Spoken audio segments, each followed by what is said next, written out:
তারপরে সবচেয়ে দুঃখজনক, এখানে হিন্দি স্পিকিং লোকদেরকে বাহারি বলা হয়,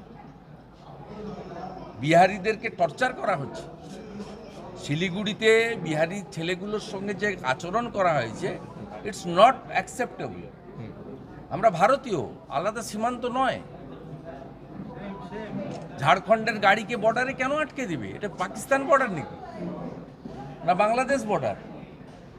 কান ধরে উঠবোস করাবে, বলবে গুটকাখোর তোমরা। তার ফলস ডোমিসাইল সার্টিফিকেট যদি হয়ে থাকে, তার পুলিশের কাছে দিয়ে দিবে, police will take appropriate action legally. দেশে আইন আছে, বিএনএস আছে। কিন্তু তুমি বিহারি লোককে, বাচ্চা, ছোট ছোট বাচ্চা, 18-19 বছরের ছেলে এসএসবির পরীক্ষা দিতে এসছে, তাকে কান ধরে উঠবোস করাবে, বলবে তুমি গুটকাখোর, বিহার ভাগো। বিহার তো বাংলারই পার্ট ছিল। এই যে নফরতের রাজনীতি, এই যে নোংরা রাজনীতি, বাঙালি অবাঙালি, বিহারি বেহরি, গুজরাটকে লোকদের, বিহারি, এখানে একটা ভবানীপুরি মুখ্যমন্ত্রী যেখানে আমার কাছে হারার পরে যেখানে আবার লড়লেন, ওখানে তো একটাতে এতে 20,000 গুজরাটি থাকে ভবানীপুর।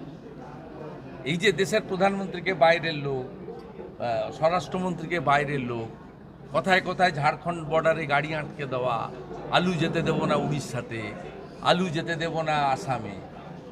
এই যে কাণ্ড কারখানাগুলো বাংলায় চলছে, এইগুলো লাল বাহাদুর শাস্ত্রীজিরা, মহাত্মা গান্ধীজিরা, নেতাজি সুভাষচন্দ্র বসুরা আমাদের শেখায়নি। ভারতবর্ষের যে নানা ভাষা, নানা মত, নানা পরিধান, বিবিধের মাঝে দেখো মিলন মহান।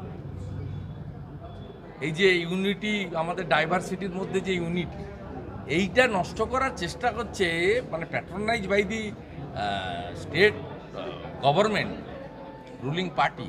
It's a very painful.